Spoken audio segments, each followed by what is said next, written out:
여러분 반갑습니다. 어르신의 법공양 줄탁공시. 네, 오늘은 승가의 노래 97조 맨 밑에 셋째 줄이죠. 행창이부터입니다.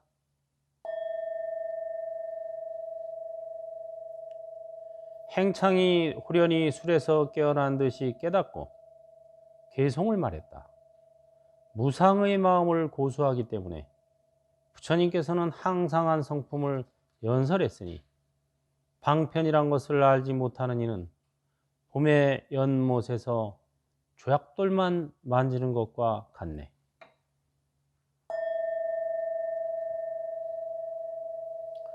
근데 행창이 본래 이제 자객이었는데 육조 스님을 해치려고 왔다가 해치지 못하고 오히려 마음이 전환이 되어서 나중에 제자로 왔죠. 그때 육조 스님도 그런 말씀을 하셨죠. 너에게 과거생에 돈을 빚졌을지언정 목숨을 빚진 적은 없다. 그러니까 이 돈을 갖고 어디 좀 숨어 있다가 나중에 좀 잠잠해지면 돌아오너라. 출가의 뜻을 밝히니까 그렇게 얘기하신 거죠.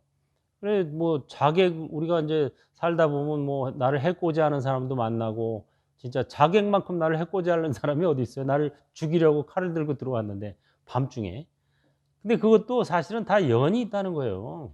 연이 없으면은 그렇게 할 수가 없어요.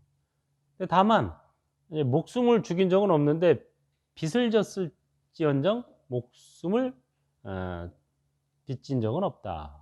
육조 스님 같은 분은 이제 해안이 열리신 분이니까 과거생에 어떤 일이 있었는지까지 다 아시는 거죠.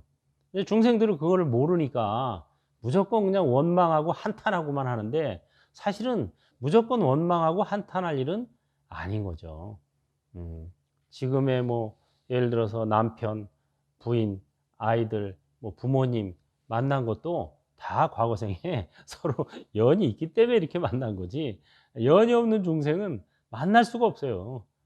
그래서 뭐 좋은 연이든 안 좋은 연이든 다 연이 있어서 이렇게 만난 거구나. 일단 이렇게 수긍을 해야 됩니다. 그래가지고 이제 행창이 나중에 찾아와서 육조 스님에게 무상의 뜻을 묻죠. 항상함과 무상함. 그랬더니 육조 스님이 무상한 것은 불성이고 항상한 것은 분별심이다. 이렇게 얘기를 해주셨어요.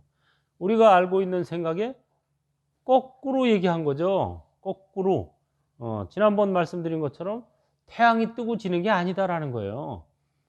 우리 맨날 이제 방송에서도 뭐 오늘 해 뜨는 시각은 아침 뭐 6시요.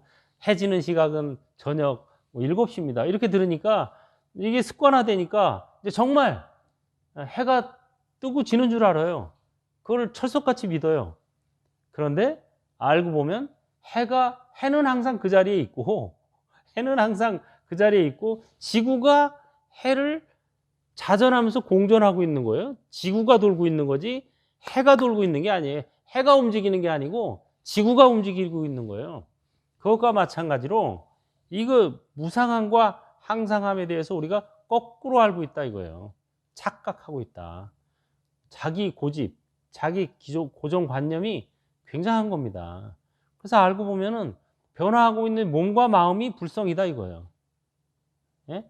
일체 중생 시류불성을 일체 중생이 모두 불성을 지니고 있다. 그래서 변화하고 있는 몸과 마음 속에 뭔가 변화하지 않는 불성이라는 게 있나 보다. 이렇게 생각하고 있단 말이에요. 대부분이. 그게 아니라는 거예요. 그게 아닙니다. 예. 변화하고 있는 몸과 마음을 떠나서 불성은 따로 없어요, 또. 그래서 그럼 왜 그렇게 얘기했냐? 사람들이 하도 거꾸로 알고 있으니까 일단 방편으로 그렇게 얘기했다. 우리가 몸과 마음을 떠나서 어떤 이 고통의 사바 세계를 떠나서 어떤 정말 피안의 세계, 어떤 정말 평화의 세계가 있지 않을까?